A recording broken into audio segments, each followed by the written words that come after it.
Halo, perkenalkan nama saya Nelly Nikma Fadila. Saya Siti Natulifah. Kami dari Pendidikan Fisika A Universitas Negeri Yogyakarta.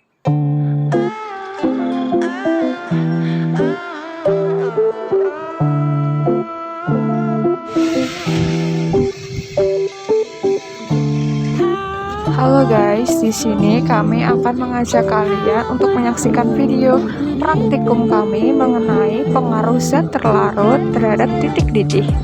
Oke, let's go.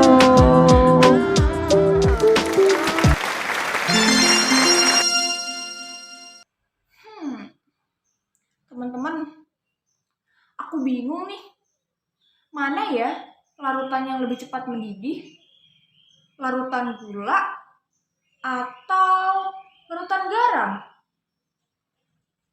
Nah, pada praktikum pengaruh zat terlarut terhadap titik didih, di sini kita akan mengetahui nih, mana larutan yang cepat mendidih? Larutan gula atau larutan garam? Jadi teman-teman, jangan lupa saksikan video ini sampai selesai ya. Yang pertama, dasar teori. Pada suhu tertentu, suatu pelarut murni atau air jika ditambahkan zat terlarut, misalnya nih gula pasir atau garam, maka tekanan uap air akan turun. Jika semakin banyak zat terlarut yang dilarutkan, maka makin banyak penurunan tekanan uapnya. Hal ini mengakibatkan larutan gula atau garam belum mendidih pada suhu 100 derajat Celcius. Nah, agar larutan gula cepat mendidih, diperlukan suhu yang cukup tinggi sehingga tekanan uap jenuhnya sama dengan tekanan uap di sekitarnya.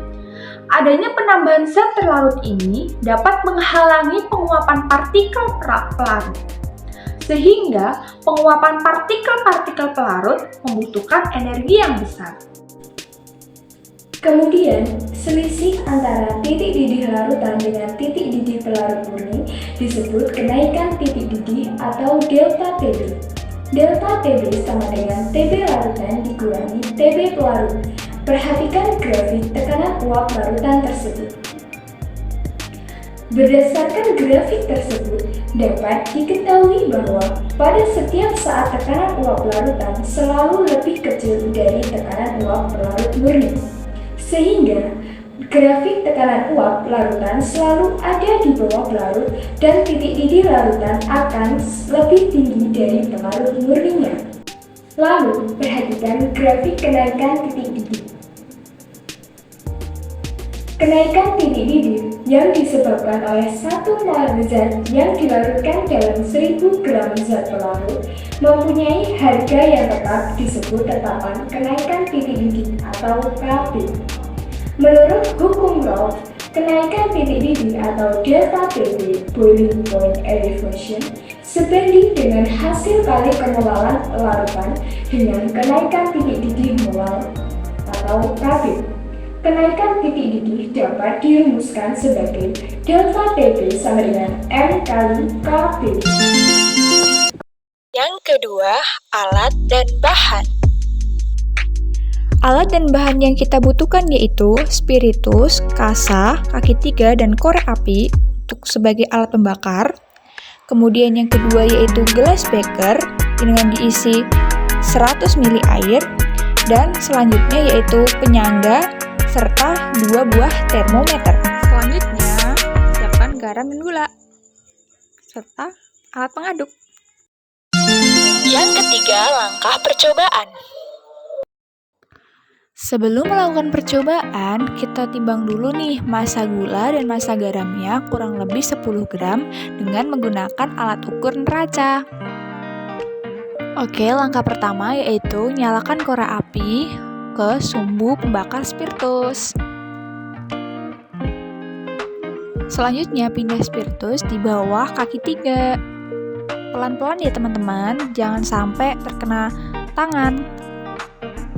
Oke, selanjutnya letakkan 2 buah gelas beker yang telah diisi 100 ml air di atas kaki 3. Kemudian tunggu air sampai mendidih. Sambil menunggu air mendidih, kita berdua ini sedang menggabut nih teman-teman. Soalnya nunggu air mendidih itu lumayan lama loh. Hitung-hitung sambil melihat kelompok lain sedang praktikum nih. Setelah menunggu sekian lama, akhirnya airnya mendidih juga nih teman-teman. Lanjut next. Oke, setelah mendidih kita jauhkan tuh api dari gelas beker yang telah diisi air. Next, selanjutnya tuangkan gula dan garam ke dalam air yang telah mendidih. Pelan-pelan ya teman-teman. Oke, kemudian letakkan pembakar spiritus di bawah kaki 3 kembali. Ingat ya teman-teman, hati-hati loh. Next, jangan lupa aduk kedua larutan tersebut dengan pengaduk. Aduk hingga gula dan garam tercampur merata dengan air. Jangan sampai ada yang mengendap loh teman-teman. Selanjutnya, masukkan kedua termometer ke dalam air yang telah berisi larutan gula dan garam. Nih teman-teman, larutan gulanya sudah mendidih nih. Nah, kok larutan garamnya belum mendidih? Dan lihat nih suhunya, masih belum sampai 100 derajat nih. Sedangkan larutan gulanya hampir menuju ke 100 derajat. Jadi dapat disimpulkan ya teman-teman bahwa larutan gula lebih cepat mendidih daripada larutan garam. Kalian nggak percaya? Coba buktikan sendiri. Setelah melakukan praktikum, jangan lupa teman-teman buang larutan gula dan garamnya secara hati-hati karena masih panas. Gelas bekernya masih panas, jadi harus pakai alat untuk memindahkannya. Yang terakhir yaitu kesimpulan. Dari percobaan tersebut dapat disimpulkan bahwa terdapat perbedaan titik didih larutan gula dengan larutan garam, di mana terbukti bahwa larutan gula lebih cepat mendidih daripada larutan garam, karena larutan gula termasuk larutan non-elektrolit. Selain itu, konsentrasi yang berbeda akan sebanding dengan besarnya energi yang digunakan untuk mendidihkan larutan tersebut. Sehingga semakin besar konsentrasi akan semakin besar pula energi yang digunakan.